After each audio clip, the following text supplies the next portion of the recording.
Hello! Welcome to G3K's little chef channel. இன்னைக்கு என்ன பார்க்க போறோம்னா, ஒரு ஸ்நாக்ஸ் ரெசிபி தான் பார்க்க போறோம். எஸ், ரிங் முறுக்கு நல்லா காரசாரமா இருக்கும்.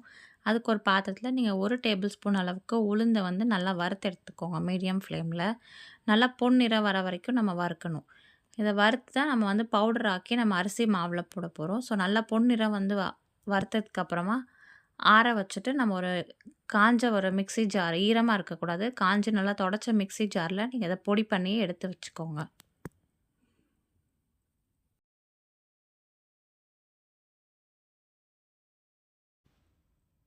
நல்லா ஃபைன் பவுடரா அரைச்சு எடுத்து வச்சுக்கோங்க.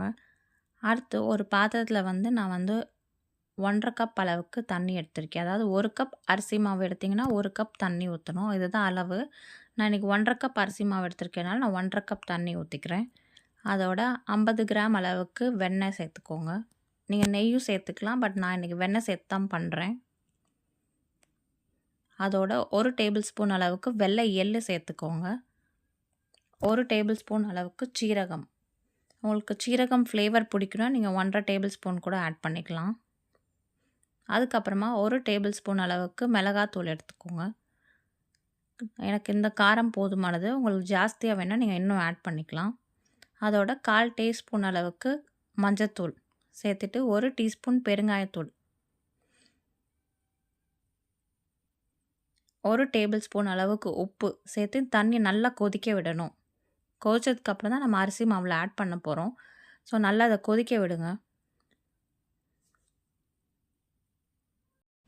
நான் இன்னைக்கு ஆல்ரெடி வீட்ல இருக்க அரிசி மாவு யூஸ் பண்றேன். உங்களுக்கு ஃப்ரெஷ்ஷான அரிசி மாவு வேணும் அப்படின்னா, நீங்க 2 டம்ளர் பச்சரிசிய 2 மணி நேரம் ஊற வச்சுட்டு, அதில இருக்க தண்ணிய நல்லா வடிச்சுட்டு, ஒரு காஞ்ச டவல்ல நீங்க நல்லா பரத்தி ஃபேனுக்கு கீழ ஒரு 20 மினிட்ஸ் போல நல்லா காய வச்சு எடுத்துட்டு, காஞ்ச மிக்ஸி ஜார்ல போட்டு நல்லா பவுடர் பண்ணி எடுத்துட்டிங்கன்னா, நமக்கு ஹோம்மேட் அரிசி மாவே ரெடி ஆயிடும். இன்னைக்கு நான் 1 1/2 கப் அரிசி மாவு எடுத்திருக்கேன். எடுத்து அதோட நம்ம ஆல்ரெடி வறுத்து வச்ச உளுந்து பவுடர் இருக்கு இல்லையா? அதையும் ஆட் பண்ணிக்கோங்க. பண்ணிவிட்டு ஏற்கனவே கொதிக்க வச்ச தண்ணி இருக்கு இல்லையா? மசாலா ஆட் பண்ணது.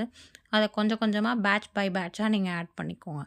மொத்தமா நீங்க ஆட் பண்ணிட்டீங்கன்னா, உங்களுக்கு பெசையறதுக்கு கஷ்டமா இருக்கும். ஸோ கொஞ்சம் கொஞ்சமா நீங்க ஆட் பண்ணிட்டு, ஸ்பூன்லேயே மிக்ஸ் பண்ணிக்கோங்க. ஏன்னா, நமக்கு தண்ணி சூடா இருக்கிறனால நமக்கு கையில வந்து சூடு நிக்காது.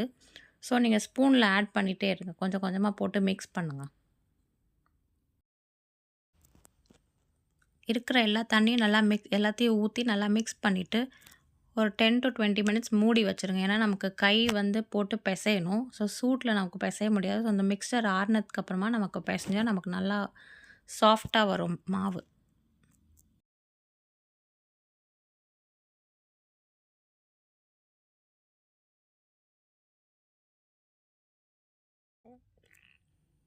கரெக்ட்டா 15 நிமிஷம் கழிச்சு நல்லா மாவு ஆறிடுச்சு. இப்போ நான் என் கையில வந்து எண்ணெய நல்லா அப்ளை பண்ணிட்டு, நல்லா நம்ம இடியாப்பத்துக்கு மாவு பெசைவோம் இல்லையா? அந்த மாரி நல்லா பெசஞ்சு சாஃப்ட்டா எடுத்துக்கோங்க.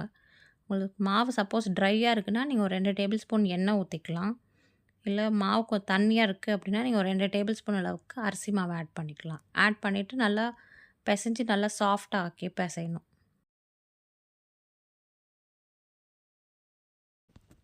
மாவு நல்லா பெசஞ்சதுக்கு அப்புறமா ஒரு மூடி போட்டு ஒரு 10 மினிட்ஸ் ரெஸ்ட் விட்டுட்டு, அதுக்கப்புறமா நம்ம ரிங் முறுக்கு செய்யறதுக்கு ஆரம்பிக்கலாம்.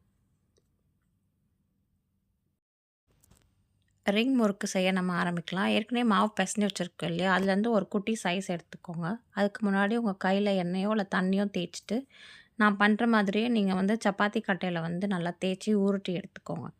உருட்டிட்டு நம்ம கொஞ்சம் கொஞ்சமா நீங்க கத்தி வச்சு கட் பண்ணிட்டு, அப்படியே அந்த ரவுண்ட ஜாயின் பண்ணாலும் சரி, இல்ல நீங்க கை வச்சு பிச்சு எடுத்துட்டு, நீங்க அப்படியே ரவுண்ட் ஷேப்ல நம்ம வந்து பிரஸ் பண்ணி விட்டுட்டீங்கன்னா, உங்களுக்கு ஓப்பனே ஆகாது. எண்ணெயில போடும்போது உங்களுக்கு உங்க ஷேப் வந்து அப்படியே இருக்கும். பிரியாது.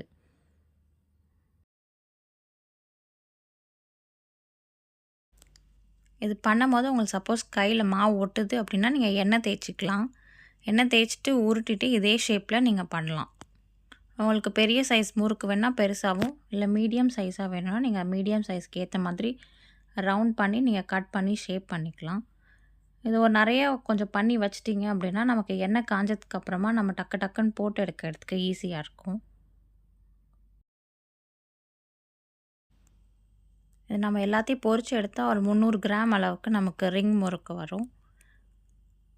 ஒரு பாத்திரத்தில் எண்ணெய் நீங்கள் வந்து நான் வந்து நார்மலாக ரிஃபைண்ட் ஆயில் தான் இன்றைக்கி யூஸ் பண்ணுறேன். நீங்கள் கடலை எண்ணெயிலையும் பொரிக்கலாம், இல்லை நல்லெண்ணெயிலையும் பொரிக்கலாம்.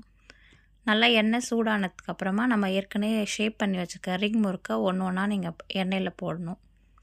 போட்டுட்டு மீடியம் ஃப்ளேம்லேயே நம்ம வந்து பொரிக்கணும்.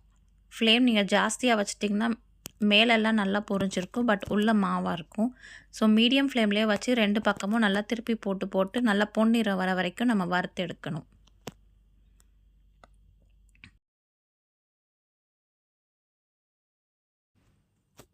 ஒரு சைடு வெந்ததுக்கப்புறமா நீங்கள் இன்னொரு சைடு திருப்பி போட்டுக்கலாம். நிறையா நீங்கள் போட்டுட்டிங்கன்னா உங்களுக்கு வேகாது. ஸோ உங்கள் பாத்திரத்துக்கு ஏற்ற மாதிரி நீங்கள் வந்து எவ்வளோ போட முடியுமோ அவ்வளோ மட்டும் போடுங்க. நிறையா ஸ்டஃப் பண்ண வேண்டாம். இப்போ பார்த்திங்கன்னா நல்லா நமக்கு கிறிஸ்பியாக வெந்துருச்சு. இதே மாதிரி இன்னும் பேட்சஸ் எல்லாத்தையுமே நீங்கள் எண்ணெயில் போட்டு பொரித்து எடுத்துக்கலாம்.